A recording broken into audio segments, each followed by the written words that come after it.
Bonjour, bienvenue dans cet épisode des expertes. On vous rappelle, les expertes, c'est Marion, Marjolaine et moi, Sophie, qui répondons à des questions que vous avez posées sur Slido. Aujourd'hui, les questions sont beaucoup liées à la sexualité, puisqu'on a parlé de sexualité dans cette saison. On s'appelle les expertes parce qu'on a de l'humour sur nous-mêmes et qu'aujourd'hui, on est dans la culture de si tu parles d'un sujet, tu te nommes auto-expert. Donc, on prend ça avec autodérision. Nous n'avons pas d'expertise sur le sujet spécifique à part l'expertise que la vie nous a donnée. On arrive au bout de cette saison. Franchement, je suis prête à ne plus parler de sexualité pendant quelques temps. On a eu beaucoup d'épisodes, il y a eu des conversations hyper intéressantes, mais à un moment, je suis contente de pouvoir vivre le fait qu'il n'y a pas que la sexualité dans la vie et c'est une bonne chose. Voilà. Donc je suis très contente, très reconnaissante pour cette saison. Ce qui m'a marqué particulièrement, et on l'entend dans cet épisode, c'est cette idée de l'obsession de notre culture d'aujourd'hui à la sexualité. Et je crois qu'il faut qu'on se batte contre ça. Il faut qu'on essaye de trouver d'autres choses pour nourrir nos pensées, nos relations et notre manière de regarder le monde et les gens autour de nous. Et donc, je suis encore une fois très reconnaissante. Il y a des moments, vous allez entendre, tu vas l'éditer ça, ou il faut l'éditer ça, et j'ai choisi de pas l'éditer parce que ça m'a fait mourir de rire, et aussi parce que je trouvais que c'était des choses drôles, mais intéressantes. Donc voilà, soyez pas trop choqués, j'espère que vous rigolerez avec nous. En tout cas, moi j'ai bien rigolé à l'édition. Je vous souhaite une bonne écoute et un bon épisode. Mesdames les expertes, nous sommes un petit peu stressés par les questions qui sont posées dans cet épisode, car on n'est pas des expertes du sexe et on revendique pas ce titre-là. On s'appelle, on rappelle, les expertes ou presque de la life. Et donc là, on va parler de plein de sujets un peu en lien avec la sexualité, mais pas que. On commence sans aucune transition puisque c'est le mot d'ordre de ces épisodes. Les expertes, quels sont vos avis sur les moyens de contraception? C'est vraiment excellent de commencer avec ça. Moi, je veux bien commencer puisque je pratique la contraception qui s'appelle l'abstinence. Je pense que le premier truc que je peux dire, moi, c'est que je pense que c'est normal qu'il y ait de la contraception et qu'il faut qu'il y ait de la contraception. Je veux dire, on est amené, le mandat créationnel de gérer la Terre, c'est aussi la question de la régulation.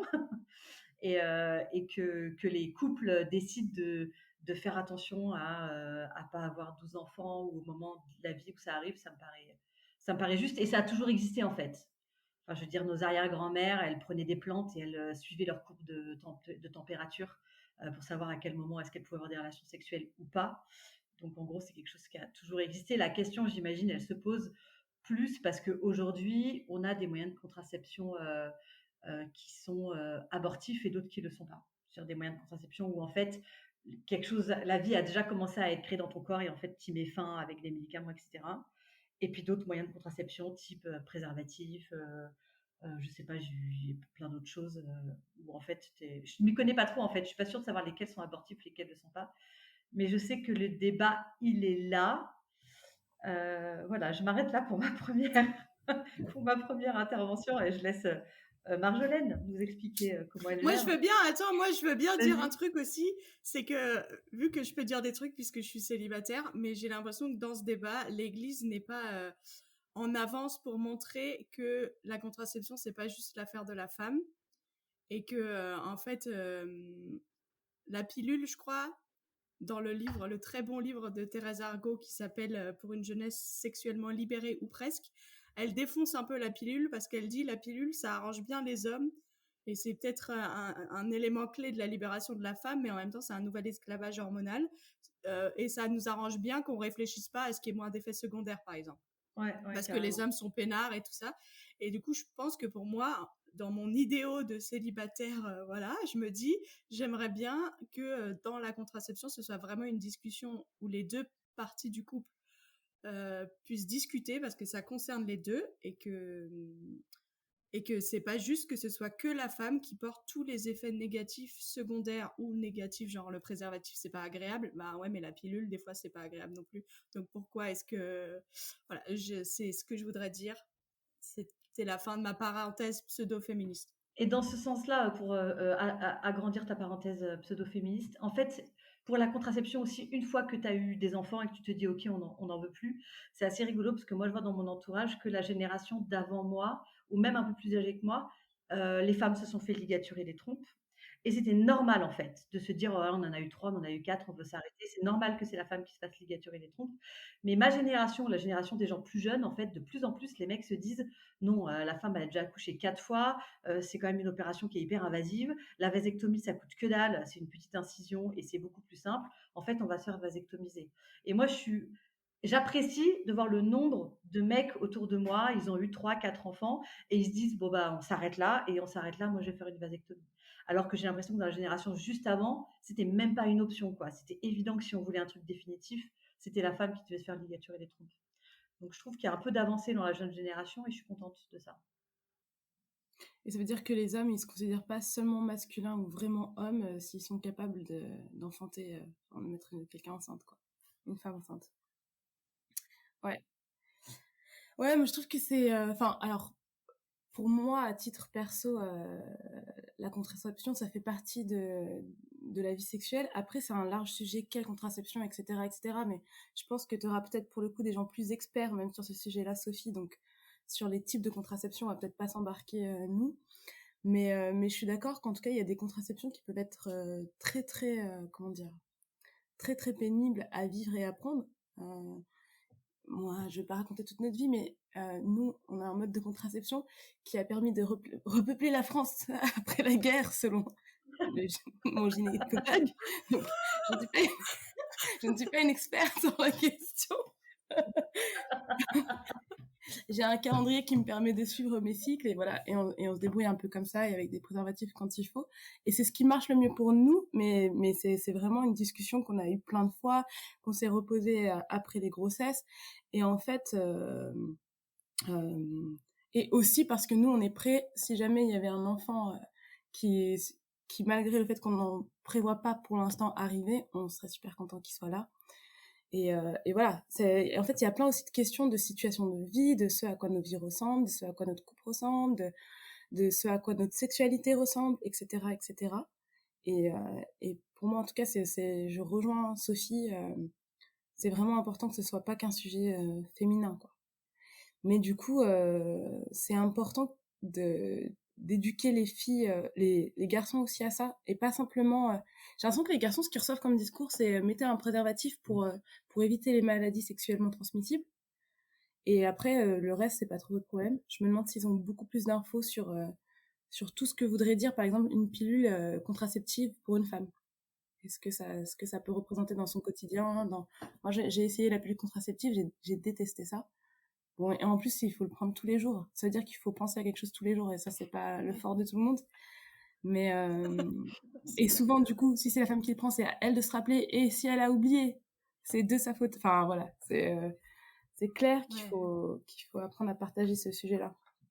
Et, et si, et si un garçon n'était pas prêt à partager ce sujet-là, un homme n'était pas prêt à partager ce sujet-là, pour moi, ça ferait partie des trucs un peu red flag. Voilà. Mmh. Mmh. Mais c'est important ce que tu dis que vous êtes prêt à accueillir quoi qu'il arrive parce que je pense que c'est important de dire aux gens, en fait, la contraception, c'est jamais 100% sûr.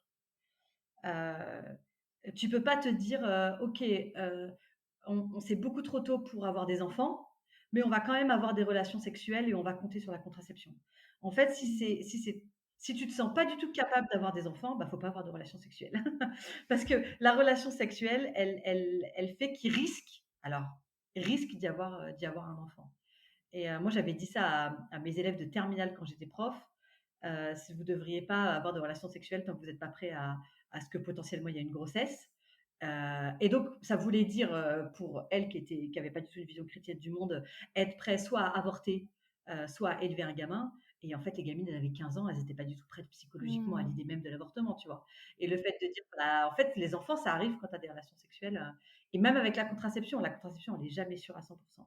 Et du coup, le fait de se dire, j'ai une relation sexuelle en sachant que ça peut arriver, et avoir déjà réfléchi à ce qui arrive, si ça arrive, je pense que ça montre qu'on prend conscience de ça, quoi. On peut pas juste compter sur la contraception pour être au contrôle total parce qu'en fait, on n'est pas au contrôle total, jamais. quelqu'un se souvient d'un épisode de Friends où Ross, il découvre que le préservatif, c'est efficace à 99% Oui, et voilà, désolée, ça me fait penser à ça, cette grande il référence appelle culturelle. le fabricant. Ouais, c'est énorme. Ouais, ouais. Excellent. Bah, question suivante, on change de sujet. Est-ce qu'un chrétien peut être asexuel? Peut-être on commence en définissant le terme. Asexuel. Vas-y, Sophie. Asexuel, ça veut dire quelqu'un qui a le désir sexuel, qui n'a pas envie de coucher avec quelqu'un ou d'avoir des relations sexuelles. Je vais demander à Internet quand même. Normalement, c'est ça, ouais, sauf si on est vraiment à côté de nos Aucune pompes. attirance sexuelle pour quiconque. Ouais. Bah, la question, est-ce qu'un chrétien peut être asexuel? Oui, un chrétien peut être tout, hein. Je veux dire, il y a être chrétien, c'est une identité que tu as en Jésus-Christ, mais ça ne dit rien de comment ton corps fonctionne et comment ton esprit fonctionne. Donc, oui, évidemment, il peut être asexuel. Maintenant, peut-être la différence, c'est comment est-ce qu'il va gérer quoi. Comment est-ce qu'il va gérer son asexualité. Bon, de toute façon, même quand tu n'es pas chrétien, il y a 1000 façons de gérer le fait d'être asexuel. Il y en a certains qui vont quand même vouloir être en relation romantique, mais du coup sans relation sexuelle. Il y en a d'autres qui vont du coup pas du tout vouloir être en relation romantique, ça dépend. Est-ce qu'il y a une façon chrétienne de gérer la sexualité? Je sais pas trop. Moi, je dirais juste, vous mettez pas trop de labels. Le fait que vous ayez pas, si la personne, il y a une personne qui nous écoute et qui n'a pas d'attirance sexuelle pour personne, peut-être dans 50 ans on aura en fait. Donc, te labellise pas trop. Le corps change, les choses changent, les gens changent. Tu pourrais tomber amoureux de quelqu'un et finalement te rendre compte que dans l'intimité avec cette personne, tu es capable de développer du désir sexuel. Donc, vous enfermez pas trop et vous mettez pas martel en tel qu'en fait c'est impossible et que voilà quoi. En fait, bah, peut-être que oui ou peut-être que non. Tu as des choses à ajouter? Ouais, je sais pas, ça me fait réfléchir. J'en sais rien parce que je connais vraiment pas assez le sujet et je connais personne directement qui soit ouvertement asexuel, parce qu'il y a peut-être des personnes qui le sont, mais je le sais pas parce que on n'est pas dans la vie intime des couples ou des célibataires tout le temps. Enfin, on essaie de pas trop y être. Et peut-être ma question, ce serait, mais peut-être alors, c'est peut-être vrai pour chacun d'entre nous avec notre sexualité. J'aurais envie quand même de m'interroger sur qu'est-ce qui fait qu'on est asexuel ou pas. Juste peut-être parce que je pourrais comprendre que des gens n'aient pas de désir de relation sexuelle du tout, parce qu'ils ont peut-être eu une expérience difficile ou un premier contact très difficile avec sa sexualité. Alors c'est peut-être pas du tout le cas de tout le monde. Il y a peut-être des gens qui ont eu jamais aucune problématique avec ça et qui n'ont juste aucun désir. Mais juste, s'il y avait derrière une blessure ou un épisode traumatique, je pense que ça vaudrait le coup de revisiter ça et avec un professionnel, avec quelqu'un qui pourrait accompagner ça, et dans la prière. Enfin, je sais pas. C'est juste peut-être une suggestion que j'aurais envie de faire, mais je sais pas si c'est juste de dire ça. Parce qu'en fait, on a peut-être tous besoin de revoir notre rapport à la sexualité, mais voilà, ce serait une de mes questions. Moi, j'ajouterais aussi qu'il y a différentes formes d'attirance et que on peut être attiré intellectuellement, émotionnellement, physiquement par quelqu'un et peut-être l'attirance sexuelle, ça vient après dans une forme de confiance. Et donc, peut-être t'as pas d'attirance sexuelle aujourd'hui parce qu'il te faut un cadre de confiance et d'intimité un peu plus exclusif. Et donc, ouais, comme disait Marion, il faut pas s'enfermer. Et je crois que on peut faire confiance en Dieu aussi, que il nous, même si on n'aura jamais d'attirance sexuelle à aucun moment de notre vie, on est un être complet et on est un être aimé et on est digne d'être en amitié avec des gens et de développer une famille amicale si on n'a pas l'opportunité d'avoir une famille par les liens du mariage, quoi.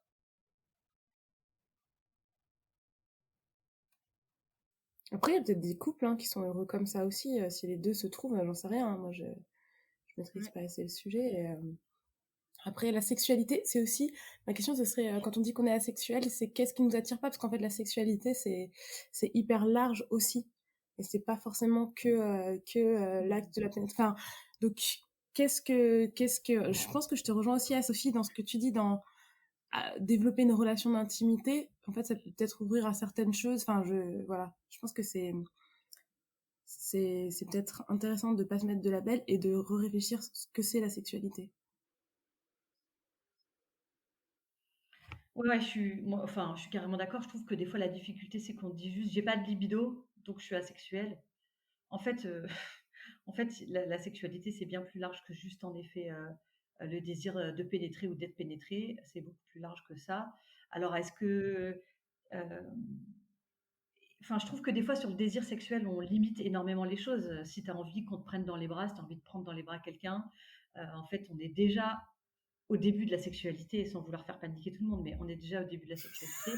Et c'est pour ça que, et c'est pour ça que je trouve le fait de ne pas se fermer à tomber amoureux et puis de découvrir après dans la relation comment tu vis l'intimité physique et tout, et de voir jusqu'où ça peut te mener. Tu vas peut-être découvrir que finalement, avec la bonne, justement, ce que disait Sophie, avec la bonne relation de confiance, etc., il y a des choses il y a des choses qui peuvent arriver, quoi. Et puis je vous rappelle que il y a il y a beaucoup de couples où en fait il y en a un des deux qui a pas envie et il le fait quand même. Donc on peut avoir des relations sexuelles même si on n'en a pas envie, a priori. Donc ça n'empêche pas totalement d'avoir une vie sexuelle, même si c'est moins fun. J'interromps en disant qu'on parle pas là de viol conjugal. On est consentant, mais pas forcément hyper motivé. Je Merci pour reprends cette même ce que tu précision. dis, Marion. Évidemment, évidemment. Que non, mais que t'as pas un désir de fou, mais tu es d'accord parce que c'est un câlin que tu vis et qui est agréable et que tu es toujours content d'avoir ce temps d'intimité avec l'autre, même si toi, tu brûles pas de désir sexuel à ce moment-là, quoi. Mm. Et je rajouterais, pour terminer sur cette question, on l'a répété tout au long de la saison, mais que si tu as honte de ton absence de désir, ben parle-en avec quelqu'un. Garde pas ça pour toi dans ton dedans. Parle de tes doutes, peut-être de tes peurs que tu seras toujours célibataire parce qu'il n'y a jamais personne qui t'attire sexuellement. Parle-en à quelqu'un, reste pas seul avec ça parce que en fait, je crois pas qu'on doive rester seul avec les choses, avec nos doutes, nos peurs et notre honte. Je suis même sûre qu'on ne doit pas rester seul avec. Mm. Allez, la question suivante, mesdames, les expertes, vous pensez quoi de la masturbation? Marjo, c'est toi qui commence cette fois. Ok, c'est moi qui commence. Alors, bon, moi, pour moi, c'est difficile de m'exprimer sur ça parce que je sais pas si on a le même rapport à la masturbation quand on vit un long célibat ou quand quand on s'est marié jeune comme moi. Enfin, je pense qu'il y a des choses qui peuvent changer aussi par rapport à ça. En fait, j'ai plein de choses qui me viennent en tête. La première des choses, c'est que du coup, moi, je vis plutôt la sexualité du coup dans le mariage, dans un cadre partagé. Et, euh, et une des choses que j'ai souvent entendues et qui, je pense, que quand je pense à la masturbation, je pense à ce risque-là, c'est que la masturbation, ça peut être un moyen de plaisir très rapide, très efficace et peu coûteux. Enfin, je m'explique sur ce que je veux dire. Et là, je vais être dans des généralités hein, sur les hommes et sur les femmes qui sont pas forcément exactes pour tout le monde. Hein. Mais un homme, au travers de la masturbation, je pense qu'il peut se faire plaisir en quelques minutes tout seul sous sa douche. Sauf que partager du plaisir avec sa partenaire, sa femme, son épouse, ça va peut-être lui demander plus de temps, ça va lui demander, parce que peut-être qu'elle démarre moins vite, ça veut dire qu'il faut y avoir des préliminaires, ça veut dire etc., etc., etc. Et quelque part, ça demande de plus d'investissement pour arriver au plaisir qu'un plaisir personnel. Et je pense qu'il y a un risque, et je dis ça parce que je pense qu'il y a plusieurs couples qui le vivent, que le plaisir personnel prenne tellement de place qu'en fait, ça empathise sur le plaisir partagé. Donc là, moi, je parle vraiment dans le cadre du couple. Et c'est vraiment dommage parce que pour le coup, la sexualité partagée, je pense que ça demande du travail, mais ça crée aussi une unité forte dans le couple, pas simplement parce que le couple passe un bon moment, mais parce que ça demande un dialogue, une communication, de se mettre à nu, littéralement, physiquement et dans tout ce qu'on est, etc., de se dire des choses qu'on a dit à personne. Enfin, et pour moi, la sexualité, je la vois quand même comme un vrai lieu qui vient, si on y travaille, qui vient creuser une unité forte dans le couple. Et je vois un risque avec la masturbation de prise de sortie si la sexualité en couple est compliquée ou difficile ou simplement demande un petit peu plus d'efforts que de se faire plaisir tout seul. Donc ça, c'est peut-être une des premières choses auxquelles je pensais. Je sais pas ce que vous en pensez les filles, mais ça, c'est un des... Quand je pense masturbation, je pense à ce risque-là. Moi, je suis carrément d'accord et je suis contente qu'on commence par ça parce que souvent, quand on parle de masturbation, on imagine que c'est juste le péché des célibataires, quoi. Et c'est important de dire que c'est quelque chose qui se vit aussi dans le couple et qui peut-être a encore plus de conséquences désastreuses dans le couple que dans le célibat. Parce que du coup, comme tu disais, tu vas aller vers ça plutôt que d'aller vers ton partenaire parce que c'est plus simple, c'est plus facile. Euh, donc, je trouve ça cool qu'on commence par ça. Je trouve pour moi, l'autre souci que j'ai vu aussi par rapport à la masturbation dans ma vie, c'est que c'est souvent un lieu de refuge vers lequel tu vas alors qu'en fait, tu devrais te réfugier en Dieu. Alors, ça dépend des caractères, mais il y a des gens, ils font ça quand ils s'ennuient. J'avais un étudiant qui me disait il n'y a pas longtemps, en fait, je regarde du porno et je me masturbe parce que je m'ennuie. Voilà, je ne sais pas quoi faire. Je suis un peu perdue et tout. Et donc, face à cette confusion, et ben voilà, tu t'occupes avec ça. Ou ça peut être quand tu es fatigué, quand tu te sens fatigué, une façon de te faire un câlin à toi-même et tout. Et je trouve que c'est des fois dans des moments où on est un peu plus. Il y a des fois où on se dit oh là là, c'est quand il y a des fois on se dit oh la masturbation c'est pas grave parce que quand on a une espèce d'élan sexuel qu'on n'arrive pas à gérer, c'est une façon de se défouler. Moi je veux bien, mais en fait l'expérience humaine montre que ça c'est peut-être 3% des moments où en fait en vrai les gens ils se masturbent. Le gros pourcentage, c'est en vrai, tu t'ennuies, tu es un peu fatigué, t'as pas trop le moral et tout machin, t'es dans un mood un peu nul. Et dans ce mood un peu nul, tu vas trouver du réconfort là-dedans. Et là où moi, ça m'a posé question dans ma propre vie, c'est que je me suis dit, en fait, quand je suis dans des moods un peu nuls comme ça, d'ennui ou de fatigue, c'est vers Dieu que je devrais me tourner. Et donc, il y a un vrai problème. Il y a un vrai problème qu'en fait, la solution, ce soit la masturbation, alors qu'en fait, il y aurait 20 000 autres façons de gérer ça. Donc moi, j'interroge un peu ça. Euh, je pense que la plupart du temps, on se masturbe pas du tout pour des raisons de sexualité, mais pour d'autres trucs. Parce qu'en fait, voilà, Comme on on mangerait une tue un plaque peu de le chocolat. temps. Exactement, comme on boufferait une plaque de chocolat. Et en fait, on boufferait une plaque de chocolat, ça ferait presque le même effet. Alors, c'est encore une fois le vécu que moi j'ai de discuter avec les gens autour de moi, filles et garçons. Peut-être il y a certaines personnes qui écoutent et qui ont un rapport à la masturbation qui est uniquement de gérer leur frustration sexuelle et uniquement de gérer. Mais j'ai quand même l'impression que souvent, c'est un peu plus oh, je me sens pas très bien, je me sens seule, machin, machin. Et donc, je gère comme ça, quoi. Et là, je pense que quand même, c'est un problème. C'est un problème que ce soit pas en allant un élan vers les autres et ou un allant vers Dieu qui soit la solution quand tu as des moods un peu nuls, mais plutôt un élan vers toi-même où en fait tu règles le truc avec de l'égoïsme et je trouve pas ça très sain. Ouais, je suis tout à fait d'accord. Souvent, on veut aller sur ce débat d'une question de morale, soit c'est bien, soit c'est mal. Est-ce que c'est un péché ou pas? C'est ça la question. Moi, je pense qu'on peut sortir du débat moral. Je suis pas sûre qu'on puisse dire c'est un péché ou c'est pas un péché. Pour moi, c'est une question de maturité. Donc, est-ce que c'est mature ou est-ce que c'est immature? Et moi, je te rejoins complet sur l'exemple de la plaquette de chocolat, sauf que moi, une plaquette de chocolat, ça dépend de la taille de la plaquette. Mais pour moi, par exemple, c'est comme manger 300 grammes de pâtes, c'est comme une crise de boulimie parce que tu te sens pas bien et tu as besoin de te remplir et tu vas aller chercher ton réconfort dans la nourriture. En fait, ben, c'était un peu nul. On n'est pas très content de soi après, ça nous a pas vraiment satisfait. Bon, on l'a fait, voilà. La question, c'est pas on n'aurait pas dû le faire, c'était nul. Bon, voilà.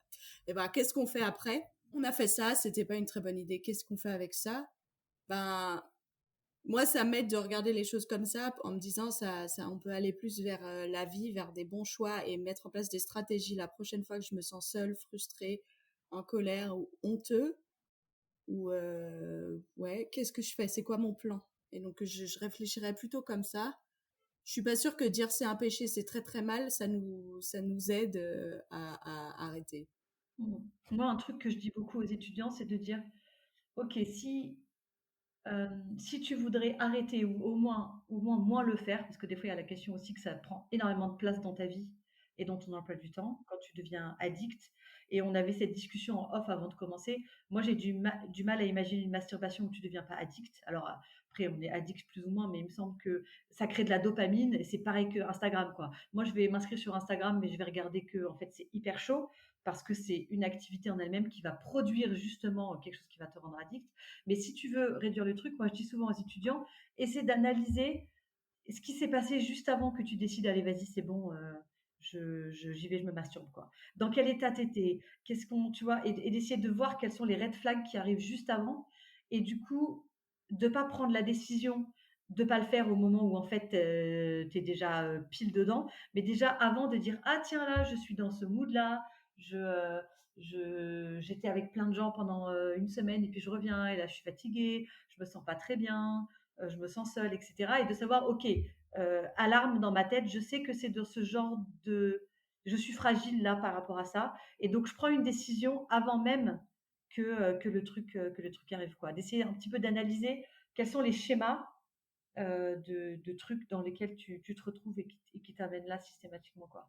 Et des fois, il y en a pas. Des fois, c'est juste un truc qui te tombe dessus d'un coup parce qu'en effet, c'est du désir sexuel. Mais souvent, quand même, il y a un peu quand même un schéma qui se répète et que tu peux découvrir et arrêter le truc avant même de d'avoir envie, quoi.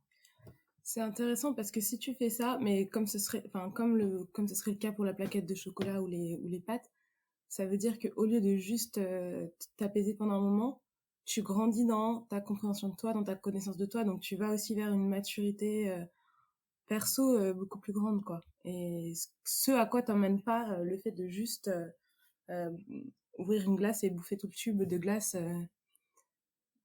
te fait pas vraiment grandir dans ta compréhension de toi-même, quoi. Ouais, clairement. Très bien. Eh ben, ça c'est fait. La masturbation, check. Prochaine question. Les sextoys, invention swag ou objet de malheur? Je l'avais pas vu cette question, trop drôle. J'adore la formulation de cette question. Bravo à la personne qui l'a posée. Bah, je pense que c'est pas totalement décorrélé de la masturbation quand même, cette histoire. Si le sextoy, tu l'achètes pour toi et pour juste toi, t'amuser toi toute seule ou tout seul dans ton lit, bah écoute la conversation juste d'avant. Et quelque part, si tu essaies de lutter contre la masturbation, acheter un god ou un vagin artificiel, c'est peut-être pas la meilleure idée, quoi, dans l'étape dans l'étape d'essayer d'arrêter. Après, dans le cadre du couple, c'est toujours un peu la question de savoir jusqu'où est-ce qu'on se permet de, je sais pas. Dans le cadre du couple, moi, je serais assez libérale, mais parce que je suis une non pratiquante, en disant tant que les deux sont d'accord que personne n'est dégradé et que tout le monde s'amuse bien et que personne se sent mal à l'aise, moi, je serais assez open. Mais bon, c'est en théorie, quoi. Mm. Moi, je pense que dans le cadre du couple, c'est pareil. Je pense que c'est une question du couple, de ce qu'il a envie de vivre, de s'ils en ont parlé, de si c'est fait dans l'amour et dans le consentement, évidemment. Mais comme pour revenir comme sur le sujet de la masturbation, je dirais aussi si après ça prenait toute la place, ou si après la sexualité n'était intéressante que si on y ajoute un sextoy, là ça commencerait à m'interroger. Si c'est en faveur enfin, faut que ça reste en faveur, pour moi, tout ce qui va s'incorporer dans la sexualité du couple, ça doit être toujours en faveur d'une plus grande unité, d'une plus grande communication, d'une plus grande intimité. Tant que ça joue ce rôle-là et en effet que c'est pas dégradant, que les deux sont pleinement d'accord, moi je vois pas forcément de raison de s'en abstenir. Moi, ce que je trouve intéressant dans cette question, c'est que je suis à peu près sûre que 80% des personnes, il y a 50 ans, ne se poseraient même pas la question de l'existence des sextoys. Et je trouve ça intéressant de dire pendant très longtemps, la majorité des gens ont vécu leur sexualité sans. Et aujourd'hui, parce qu'on vit dans une société hyper sexualisée, eh ben, on en parle. Et moi, je trouve que ça parle vraiment de la notion de la performance dans la sexualité, et parce que c'est ce qu'on nous présente dans les médias. C'est ce qu'on voit que dans les films, une sexualité de performance vers le plaisir, uniquement comme objectif le plaisir, le bonheur personnel, même pas le bonheur, le plaisir. Et moi, je ferais très attention dans le cadre du couple, mais encore une fois, je suis non pratiquante, juste pour dire, est-ce qu'on est bien conscient que le but de la sexualité, c'est pas uniquement le plaisir? Et est-ce que le fait de faire rentrer des sextoys dans notre chambre à coucher, ça accentue le fait qu'on veut de la sexualité performante vers le plaisir? Est-ce qu'on est capable de faire rentrer des sextoys en nous rappelant que le but, comme tu disais, Marjo, c'est l'intimité, l'unité du couple et la communication et l'amour, et pas juste la performance? Ouais, de pas devenir en fait finalement dans ta sexualité esclave de l'orgasme, quoi. et Ouais. esclave du plaisir. Ouais. Ouais, c'est une remarque très juste. Question suivante. La satisfaction du plaisir sexuel peut-elle être comblée autrement, j'imagine autrement que dans la pénétration sexuelle? Que dans la pénétration? Ah bah oui. Je pense que c'est une question de célibataire qui se demande, est-ce que si j'ai pas de relation sexuelle, je peux quand même, avoir la satisfaction du désir sexuel, non? Oui, mais même Parce une que question de célibataire qui espère un jour se marier et qui sait que peut-être que dans le mariage, il y a des périodes d'abstinence. oui, oui, c'est ça. Mais du coup, je pense pas que c'est juste autrement que la pénétration. Je pense que c'est autrement que la relation sexuelle, un peu plus largement, quoi. Je sais pas. Mhm. C'est comme ça que je le comprends, en tout cas. Bah, moi, je dirais, ça dépend ce que tu appelles la satisfaction sur le plan sexuel. Il y a pas moyen, d'avoir un orgasme différemment que par les relations sexuelles, a priori, en tout cas un orgasme, tel que les médecins le décrivent dans la relation sexuelle. Maintenant, le désir, d'affectivité, d'intimité, d'être aimé, d'être regardé, de regarder, ça, il y a moyen, on en a déjà parlé plusieurs fois, dans la saison, dans la relation d'amitié vulnérable et cetera. Mais si par la satisfaction du désir sexuel, tu parles vraiment de la délivrance que crée l'orgasme, j'ai du mal à imaginer, d'autres choses. Peut-être dans le sport, des fois, tu peux avoir des espèces de montées de je sais pas, j'ai du mal à imaginer, d'autres choses qui pourraient le satisfaire. Mais encore une fois, ça dépend ce que tu appelles, ce que la personne qui a écrit la question appelle, la satisfaction, du désir sexuel, quoi. Après, c'est intéressant parce que du coup, cette question, ça me fait encore peut-être réaliser que on place cette idée du plaisir sexuel comme le plaisir forcément ultime. Enfin, c'est pas ce que la question dit, mais elle me renvoie un peu cette impression que c'est un truc. Et oui, c'est un truc très beau, c'est un truc même magnifique. Et franchement, euh, je suis reconnaissante à Dieu d'avoir donné cette fonctionnalité-là aussi à nos corps, etc., etc. Mais on le place vraiment comme à vivre ça, c'est quand même vivre ce qu'il y a de mieux à vivre dans toute l'expérience humaine. Et je suis pas sûre que ce soit le cas. Gros FOMO, quoi, si on ne le fait pas. Ouais, Ah bah, c'est et je carrément suis pas pas le cas, sûre que ouais. ce soit Non, c'est 100% clair. le cas. Tu vois, si je pense aux meilleurs moments de ma vie, aux trucs dont je vais vouloir me souvenir à tout prix, enfin, il y a plein d'autres choses qui me viennent en tête que ça, quoi. Mais je pense qu'on en avait parlé un petit peu sur le premier épisode où j'avais dit ce que j'aurais voulu dire à 15 ans, mais il y a un petit peu l'idée qu'on met dans l'expérience sexuelle un petit peu toute l'expérience humaine, quoi. En gros, être un être humain complet, total, qui a tout vécu, c'est quelqu'un qui a eu des relations sexuelles. Du coup, ça explique aussi un petit peu la pression et peut-être ça explique aussi la question de dire j'aimerais bien quand même pouvoir vivre ça, même si j'ai pas de relation sexuelle, parce que c'est un peu le truc ultime de ton expérience d'être humain, quoi. La vie ne vaut pas d'être vécue si tu as pas eu de relation sexuelle. Et tu as cette idée-là qui traîne quand même à fond, alors qu'en vrai, la vie veut carrément d'être vécue même si tu pas de relation sexuelle. Et même si tu te masturbes pas et même si t'as pas de... Enfin, je veux dire, c'est pas... parce que là, on est axé sur relations sexuelles, mais si on dit la question... Si la question nous demande, en fait, est-ce que il y a que la masturbation en tant que célibataire où je peux trouver la réponse à mes désirs sexuels, mais en fait, le besoin de la sexualité, ce n'est pas un besoin. La sexualité, c'est pas un besoin. Exactement, ouais. Dans la sexualité, tu vis peut-être ton besoin d'être en connexion avec ton corps, l'intimité, enfin, tu vis plein de besoins, mais la sexualité n'est pas un besoin. Et donc, en fait, tu peux restreindre ton corps et tes désirs dans ce domaine-là sans mourir. C'est important de le dire aujourd'hui parce que tout nous dit autour de nous, tu vas mourir si tu réponds pas à ce besoin, mais c'est pas vrai en fait. Même si Ouais. des fois dans notre corps on a l'impression qu'on va mourir. Ouais, et puis si jamais c'est pas quelque chose que tu vis, en fait, tu passes pas à côté de ta vie, quoi. Je veux dire, pas du tout. Euh, tu vis pas une vie de moindre qualité ou moins complète parce que t'as pas vécu ça, quoi. Et puis en plus, j'ai presque envie de dire, même si la personne, et c'est certainement tout à fait possible, mais elle vivait un orgasme incroyable grâce à la masturbation sans avoir de relation sexuelle ensuite, je suis pas sûre que sa vie en serait transformée pour autant. Et certainement, une semaine ou 2 semaines ou 3 semaines après, elle ressentirait peut-être encore de la frustration. Enfin, et encore un certain nombre de besoins non comblés, et encore et il y a plein d'autres choses hyper chouettes qu'elle pourrait vivre. Enfin, c'est pas, comment dire, ça me vient qu'en anglais la phrase, mais ça transforme. C'est pas une expérience qui transforme la vie, quoi. Ouais. Et ça c'est intéressant parce que moi, quand j'étais gamine, je pensais vraiment. Notamment à cause des films, tu sais, où genre la personne, ça se voit sur son visage qu'elle a eu une relation sexuelle. Tu sais, les gens disent: «Ah, c'est sûr, tu as eu une relation sexuelle hier soir?» parce que je sais pas, elle est plus lumineuse, elle brille et tout.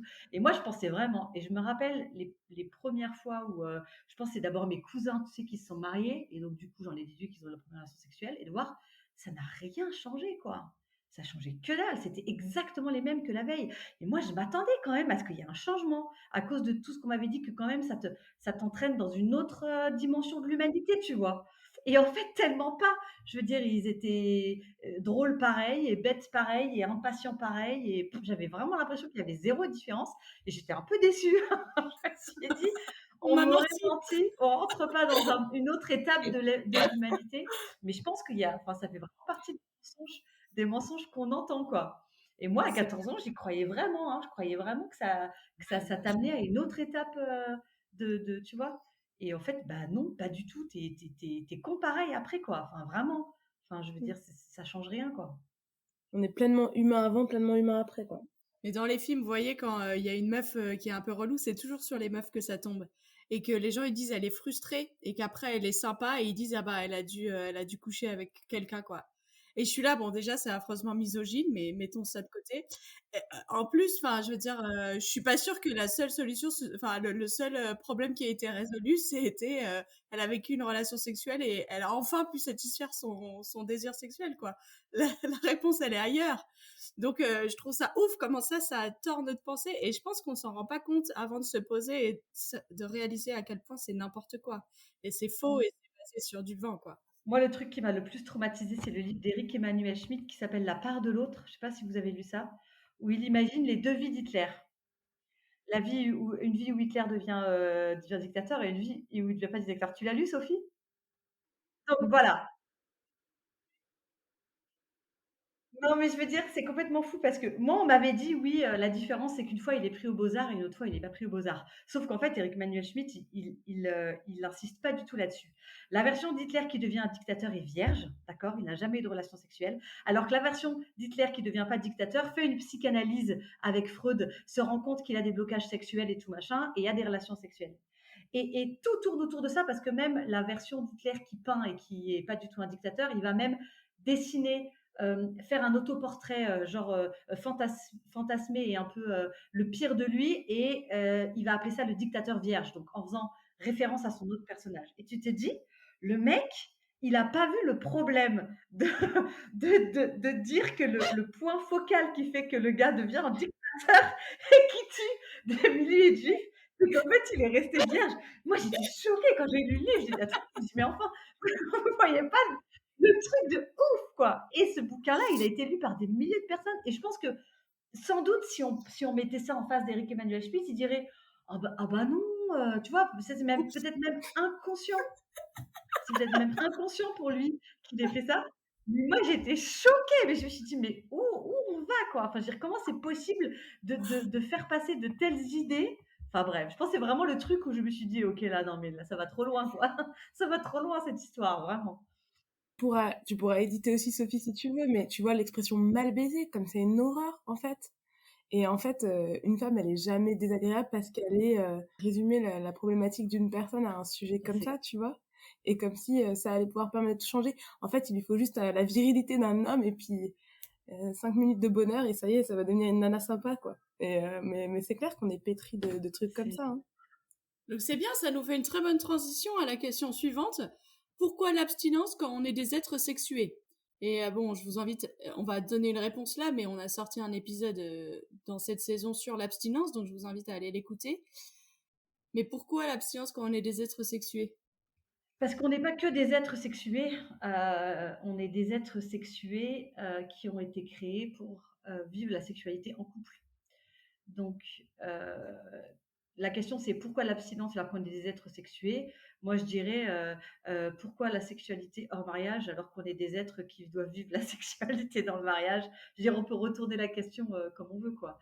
Donc le fait d'avoir des organes sexuels et le fait, d'être sexué, ça veut pas dire qu'on peut vivre la sexualité, ou qu'on doit vivre la sexualité dans toutes les formes qu'on veut et cetera. Parce qu'on pourrait aussi dire, pourquoi le consentement si on est des êtres sexués? Si moi je suis un être sexué et que je trouve aucune personne du sexe qui m'attire, qui veut bien avoir des relations sexuelles avec moi, pourquoi ne pas la forcer finalement? Je suis un être sexué, ça justifie tout. En fait, le fait d'être un être sexué, ça nous donne la possibilité de la sexualité, mais ça ne nous donne pas l'obligation. Si en tant qu'être sexué, tu ne veux pas vivre l'abstinence, eh bien marie-toi. Voilà, c'est très bien le mariage. Il y a des gens super autour de toi qui pourraient faire des super conjoints. Donc, vas-y. Et si tu ne veux pas te marier parce que tu as peur de l'engagement ou parce que voilà, eh ben il faut vivre l'abstinence. Et si tu ne peux pas te marier, que tu en aurais très envie, mais que tu n'as pas l'occasion, eh bien dis-toi que Dieu sait pourquoi tu passes par ces moments-là, quoi. Mais pour moi, le fait de dire on a la possibilité, donc on doit le vivre. Moi, par exemple, je suis en capacité de faire du sport, bah, j'en fais pas. Et voilà. Et je me dis pas pourquoi ne pas faire. Enfin, voilà, il y a plein de choses. Vous avez vous-même, on a tous des capacités pour faire des trucs. En fait, on les utilise pas. Donc, pour moi, c'est pas ça la question. La question, c'est de savoir. Mais du coup, c'est une autre réponse, c'est de savoir pourquoi est-ce que Dieu a dit que hors de la relation de confiance, d'engagement du mariage, il pense que l'abstinence est la bonne solution. C'est ça, en fait, la vraie question. Je voudrais juste te dire, après, si vous voulez, enfin, Marion, tu peux répondre à cette question du pourquoi, mais en fait, l'abstinence, c'est l'expérience commune à tous les êtres humains pour au moins une période de leur vie. C'est pas tous les êtres humains qui ont des relations sexuelles. Par contre, tous les êtres humains ont vécu un temps d'abstinence. Moi, j'ai été abstinente jusqu'à 22 ans, jusqu'à être mariée. Il y en a, c'est jusqu'à 43 ans, jusqu'à être mariée, ou d'autres, c'est jusqu'à 16 ans avec leur premier petit copain, peu importe. Mais je veux dire, dans un premier temps, on passe tous, on commence pas notre vie avec une activité sexuelle. C'est quelque chose qui vient avec le développement d'une relation, dans des cas regrettables qui vient autrement, mais je veux dire qui normalement devrait revenir avec la construction d'une relation d'amour. En tout cas, c'est ce que je souhaite à chacun. Et en tout cas, c'est l'expérience la plus, ça fait partie des expériences les plus communes en fait, la non-pratique sexuelle. Et l'abstinence aussi peut faire partie du mariage pour certaines parties, pour certains moments, période du mariage, pour différentes raisons, etc. Ça concerne aussi les gens du mariage ou du couple. Enfin, ça concerne aussi la vie de couple. Peut-être qu'il faudrait dire ça aussi, que c'est pas qu'une question de célibat. Pour des raisons diverses, hein, de longues maladies, des gens qui, pour X raisons, ça fait partie aussi de la vie de couple. Et en l'occurrence, on n'est pas moins un couple ou moins humain quand on est en couple et abstinent. Parce qu'on peut se poser la question quand on est célibataire, mais en fait, quand on est en couple et abstinent, on est toujours autant en couple et on est toujours autant des êtres sexués. Aujourd'hui, c'est plus difficile d'être abstinent parce qu'on est noyé de messages sexuels. C'est hyper sexuel, tu te balades dans la rue, tu as des boutiques de sex shop, tout te ramène au fait qu'il y a des gens autour de toi qui ont des relations sexuelles. Alors qu'il y a 50 ans, il y avait des problèmes avec le fait que tout était caché, il y avait beaucoup de problèmes, on parlait de rien et tout. Aujourd'hui, ça rend les choses plus difficiles, mais c'est pas parce qu'elles sont plus difficiles qu'elles ont pas qu'il faut arrêter de le faire et qu'il faut arrêter de le vivre. L'abstinence quand on est célibataire, c'est le témoignage que nos besoins sont profondément remplis en Christ et qu'on n'a pas besoin de vivre la sexualité pour être comblé, pour avoir de la valeur, parce que nos besoins et notre valeur est en Christ. Et je pense qu'on ne peut pas dénigrer ce témoignage-là en tant que célibataire juste parce que la société elle dit que c'est naze. Et je pense qu'il faut qu'on réfléchisse à la valeur que ça peut avoir de vraiment vivre l'abstinence aujourd'hui, même si tout autour de nous dit que ça n'a pas de valeur et que c'est naze et que c'est parce que personne nous aime et qu'on est moche et qu'on est gros ou qu'on est trop maigre ou que je sais pas quoi. Ouais, carrément. C'est intéressant de se dire que, à l'inverse, à une époque où dans d'autres sociétés, l'être humain parfait, c'était l'être humain vierge, qui n'avait pas eu de relations sexuelles, et au contraire, la sexualité te faisait redescendre d'une catégorie. Et c'est là qu'on voit que c'est vraiment des constructions culturelles, tous ces rapports-là, et que c'est important de prendre un temps de recul sur, attends, qu'est-ce qui est vrai, qu'est-ce que la culture me dit, qu'est-ce que moi je crois, etc., etc. Parce que selon les modèles, en fait, mais comme on dit ça aussi pour quelle est la femme parfaite, est-ce qu'elle est ronde, est-ce qu'elle est fine, est-ce qu'elle est machin, qu'est-ce qui est construit là-dedans, qu'est-ce qui est vrai, qu'est-ce qui est en fait... enfin, voilà.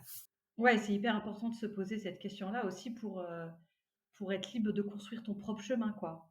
De pas juste te dire je vais reproduire ce que la société dit et en fait mes frustrations et mon désir sont finalement uniquement le reflet de ce que j'ai absorbé de la société.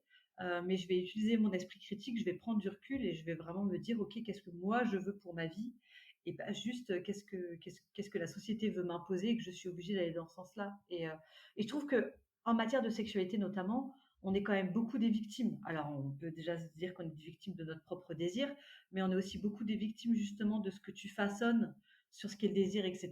Et on va parler de la pornographie, je ne sais pas si c'est après ou plus tard, mais on est aussi victime du fait qu'on est dans une société pornographique, j'ai pas peur de le dire, et ça aussi, ça change aussi tout notre rapport à la sexualité et à notre désir et à notre vision du fait de ne pas avoir de relations sexuelles. Moi, je pense qu'il y a plein de manières de vivre l'abstinence aujourd'hui. Il y en a qui ont beaucoup d'énergie sexuelle et qui vont le mettre dans le sport. Il y en a d'autres qui ont beaucoup besoin d'intimité. Ils vont développer un super gros réseau d'amis. Donc, je veux leur rappeler encore, être abstinent, c'est pas être misérable. Et moi, c'est vrai que je me pose la question de pourquoi est-ce que Dieu, il pourrait créer que d'un coup, il y a plein d'hormones qui débarquent le jour de la nuit de noces, pile au moment où pile au moment où t'as besoin de d'avoir une relation sexuelle, paf, il y a des hormones là où c'est bon, là où t'as le droit. Mais je pense que s'il faisait ça, en fait, il nous laisserait pas libres de choisir. Et je crois que pour Dieu, c'est très important qu'on puisse faire nos propres choix, qu'on soit pas esclaves.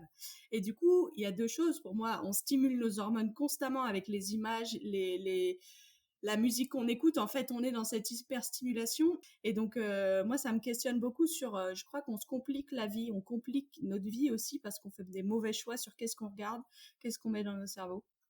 Et donc, il y a plein de manières de vivre l'abstinence, mais il y a aussi des manières de se compliquer franchement la vie. Donc, Mario nous a préparé pour la prochaine question. Donc, on passe à la prochaine question. En quoi la pornographie ne serait pas cool? Sur plein de choses, sur un milliard de choses. Mais je vais laisser Marion, je pense, commencer. Moi, je compléterai. Il y a deux trucs que je voudrais dire. Un truc dont on a déjà discuté avant, mais je pense que le truc dont on parle jamais quand on parle de la pornographie, c'est le problème de l'industrie de la pornographie. L'industrie de la pornographie, c'est en fait de l'esclavage moderne. Alors pour les femmes principalement, on va pas se mentir, qui en fait euh, euh, la plupart du temps sont violées. Alors j'explique ce que je dis. On pourrait dire elles sont actrices pornographiques, donc elles acceptent. Si vous tapez sur YouTube euh, pornographie, pardon, si vous tapez sur YouTube pornographie, ça va déraper, mais reportage sur le porno, etc. Vous allez trouver, je pense qu'il y a il y a Arte qu'on a fait un, et un autre ils ont fait vraiment des reportages aussi dans l'industrie pornographique. Et en fait, ce qui se passe, c'est que les filles, elles signent des contrats où elles disent aujourd'hui, j'accepte Yara, pénétration missionnaire, levrette, etc. Et en fait, systématiquement, pendant le film, elles se retrouvent à avoir des pratiques sexuelles, notamment la sodomie, qu'elles n'ont pas demandé. Systématiquement. Elles peuvent pas dire stop, j'ai mal, on arrête et tout machin. Et donc, on a des filles qui, en fait, sont. Sauf si tu deviens une porn star et que du coup, tu as les moyens de faire ta loi, mais du coup, ça veut dire qu'avant, tu as quand même été bien violée plein de fois. C'est un milieu, voilà, les meufs, on les drogue en fait pour qu'elles soient tranquilles et qu'elles réagissent pas. Les mecs, ils se prennent des doses de cheval de médicaments tout le temps et ça leur ravage leur pénis. Au bout d'un moment, le truc, il est maladie de partout, douloureux et tout. C'est vraiment, enfin, l'industrie elle-même, elle pose plein de problèmes. C'est de l'esclavage moderne. Et quand tu regardes la pornographie, en fait, tu es en train d'alimenter cette industrie-là. Ça, c'est le premier truc. Et le deuxième truc, la pornographie, encore une fois, je ne vais pas encore parler de l'effet que ça a sur nous, je laisserai ça après, mais le problème de la pornographie, c'est que ça fait complètement, ça sépare totalement l'acte sexuel de la relation. Et c'est fait exprès. Ça veut dire que si tu regardes un film pornographique, on va te découper les gens en morceaux. tu vas avoir une fraction de seconde le couple en entier sur le canapé, et après tu vas avoir zoom sur la pénétration, zoom sur la femme qui prend du plaisir, zoom sur la fesse gauche, zoom sur le sein droit, et en fait, les personnes, elles sont découpées en morceaux, quoi. Et c'est vraiment fait exprès, ça veut dire que le but, c'est vraiment de transformer deux personnes qui ont une relation en fait un acte totalement technique et automatique. Les gens, ils font les mêmes trucs dans les mêmes ordres, hein, à chaque fois, et où en fait les gens sont découpés, c'est plus un corps, c'est plus une personne, c'est juste des morceaux.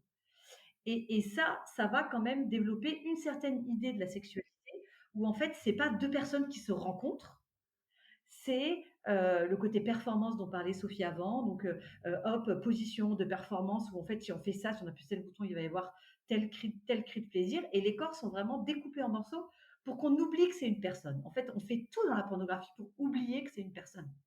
Et ça veut dire que, notamment les enfants qui commencent maintenant à regarder à la pornographie très jeunes, les ados et tout, ils ont une vision de la sexualité qui n'est pas du tout deux personnes qui se rencontrent dans une intimité, mais qui est vraiment un enchaînement de positions. Et c'est pas des gens en fait, c'est juste la personne, elle est juste découpée en morceaux. Et donc je pense que c'est pas juste que c'est trop tôt pour qu'un gamin de 10 ans voit ce que c'est que le sexe. C'est qu'en fait, c'est pas le sexe.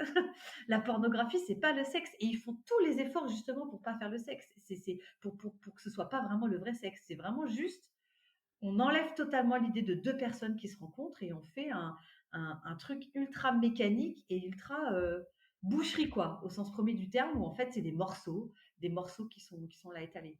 Donc, pour au moins ces deux raisons, je pense que la pornographie, c'est un très grave problème. Je pense que c'est un très, très grave problème et que sans doute, on ne lutte pas assez contre ça dans nos sociétés.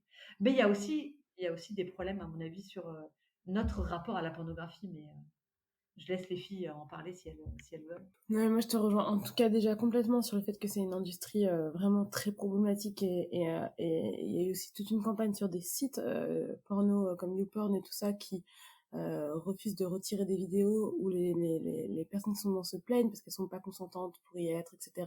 Parce qu'on peut y trouver de la pornographie avec des enfants. Enfin bref, c'est toute une industrie quand même particulièrement malsaine, je pense. Mais dans ce que ça nous fait, en fait, j'y pensais tout à l'heure quand on parlait d'une autre question. Vous savez, quand on parlait du fait que on avait l'impression, on nous servait un discours qui nous donnait l'impression que quand on a une relation sexuelle, on a découvert un truc de malade. Sauf que j'ai l'impression que même maintenant, c'est plus simplement quand on a découvert une relation sexuelle, c'est quand on a fait toutes les expériences sexuelles qu'il y a à faire. Et il y en a pléthore de possibilités, de nombre de personnes, enfin voilà, etc., de types de scénarios, de types de machins. Et ça devient mais comme tu le disais Sophie, c'est une course à la performance. Et est-ce que tu es sûre que tu as tout essayé, quoi? Et c'est comme dans la question sur l'abstinence, c'est pas simplement il faut avoir fait un acte sexuel pour avoir connu ce plaisir là, c'est il faut vraiment avoir goûté à à toute la palette du possible. Sauf qu'en fait moi je pense que ça c'est une bonne route vers l'insatisfaction constante, quoi. Parce que on est dans une culture qui nous fait croire qu'il faut aller toujours expérimenter plus, et c'est un domaine où je pense qu'il peut être en plus particulièrement dangereux d'aller expérimenter tout un tas de choses parce que quand même l'activité sexuelle c'est une activité où on se donne et c'est pas juste une activité qu'on vit, c'est une activité où on partage quelque chose de qui l'on est, de nous-mêmes, etc. Et ça nous, j'ai envie de dire presque, je sais pas si c'est juste de le dire comme ça, mais presque j'ai envie de dire que c'est pas ça nous coûte parce qu'on le donne généreusement, mais si c'est un acte consentant, mais c'est pas un acte neutre, quoi. C'est pas juste faire une partie de Uno, quoi. Et est-ce qu'on a essayé toutes les versions possibles du Uno? C'est un peu différent de ça. Et alors qu'il y a plein de moments très chouettes qu'on partage avec d'autres où on se pose jamais la question de est-ce qu'on a essayé toutes les manières de vivre. Boire un thé avec une copine et échanger avec elle, ça aura la même valeur la semaine d'après, il y aura la même joie à le faire. Et on se dira pas attends mais il faut pour que ça devienne un peu plus intéressant, ce serait bien qu'on aille tester ce salon de thé là. Pour que la prochaine fois qu'on se voit ça reste vraiment intéressant, il faudrait vraiment qu'on essaye un thé noir. Enfin, en fait, juste le plaisir d'être avec l'autre va rester le plaisir d'être avec l'autre. Intéressant. Ouais, non, c'est très bien, elle est super la métaphore du thé, j'aime bien. On a fait un épisode sur la pornographie et dans l'épisode, la personne que j'interviewe dit que ça n'a pas forcément un impact sur tous les consommateurs, le fait de consommer de la pornographie. Donc je pense que c'est vrai, mais je pense que il y a des études qui montrent que quand même, des gens qui sont notamment particulièrement fragiles dans leur rapport aux autres et dans leur lien d'attachement, ça c'est ce que André dit dans l'épisode sur la pornographie, ces gens-là vont être particulièrement affectés dans leur manière d'interagir avec les humains autour d'eux par leur consommation d'images pornographiques.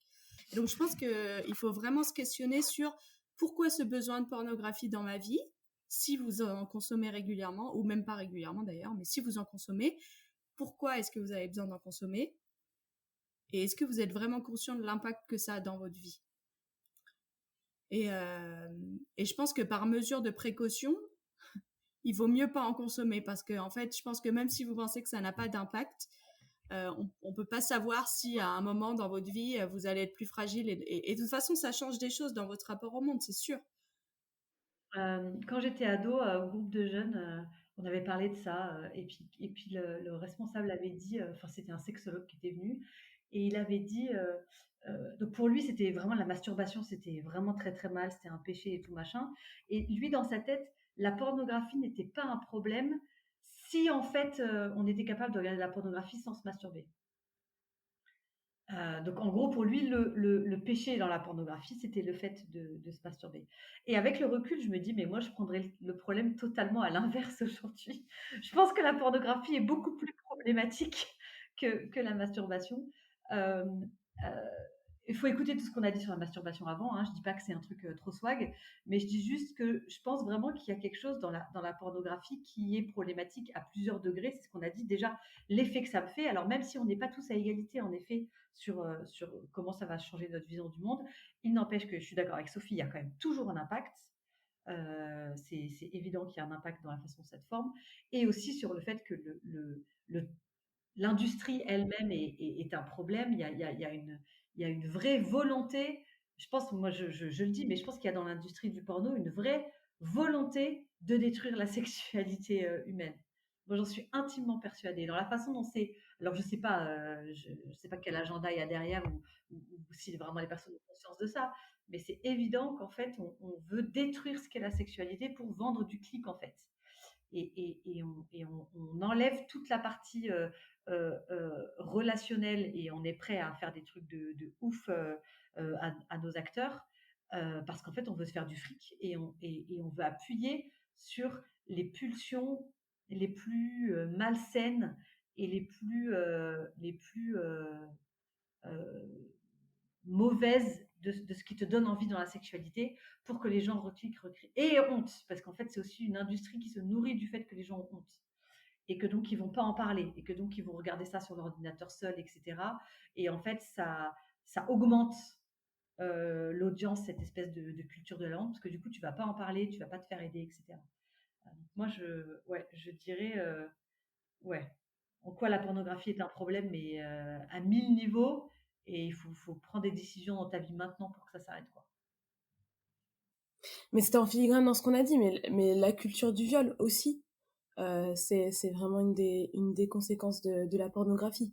Et de croire que c'est normal, c'est admis, ou voire même que c'est ça qui va faire plaisir ou qui va exciter la femme en face, etc., etc. Il y a tout un développement d'une culture qui est très problématique, sans parler de tout ce qui est aussi les films où on prend des actrices majeures, mais qu'on déguise quasiment en petites filles. Enfin voilà, il y a aussi une vraie problématique profonde sur ce qu'on nous fait croire qui est possible, qui est ok, et chez des très jeunes garçons ou filles d'ailleurs, parce que voilà, je crois qu'on croit plus trop maintenant au mythe que c'est qu'un problème de garçons, et ça fait vraiment croire des choses très problématiques et qui lancent les jeunes dans une sexualité qui va leur faire du mal, quoi. Mais peut-être en disant ça vaut le coup, mais je sais que ça a été dit dans d'autres podcasts, de redire que il faut aller contre cette culture de la honte. Et vous l'avez très bien dit dans le podcast, dans un des podcasts que vous avez fait avec Raphaël, peut-être, Sophie. Mais peut-être ça vaut le coup de redire un mot sur ça, quoi. Ouais, c'est que, ouais, c'est t'as raison, Marjo, j'allais finir sur cette question et sur cet épisode. On n'est pas, on est indignes tous les humains sont indignes, et Jésus nous rend notre dignité. Et c'est pas parce que t'as consommé de la pornographie il y a 5 minutes et que tu cherches dans cet épisode peut-être à être condamné, Jésus te rend ta dignité. Et même si ça te prend 10 ans d'arrêter et que la pornographie, ça prendra 10 ans pour que ce soit dans ton passé, Jésus, il est capable de te rendre ta dignité et c'est ce qu'il veut. Et parle-en. En fait, c'est un problème qui est tellement répandu dans l'Église qu'il y a de très fortes chances que tu tombes sur quelqu'un qui soit en a déjà consommé, soit connaît quelqu'un qui en a déjà consommé. Donc vraiment, parle-en. Il y a que ça qui peut t'aider à ce que ce soit plus quelque chose de présent dans ta vie, quoi. Merci d'avoir écouté cet épisode jusqu'au bout. Est-ce que je peux vous lancer le défi que si vous avez apprécié cet épisode, vous pouvez le partager sur vos réseaux sociaux ou l'envoyer à quelqu'un qui ne connaît pas encore le podcast. On est à 800 écoutes des 10 000 écoutes en tout sur le podcast. On aimerait bien pouvoir fêter ça cet été et vous proposer, je sais pas, on ne sait pas comment on va célébrer, mais ça nous aiderait beaucoup si vous faites de la pub pour le podcast. Voilà, je vous souhaite une très bonne nuit, journée, soirée ou week-end, je sais pas quand vous écoutez cet épisode. Et je vous dis à dimanche prochain pour le dernier épisode de la saison.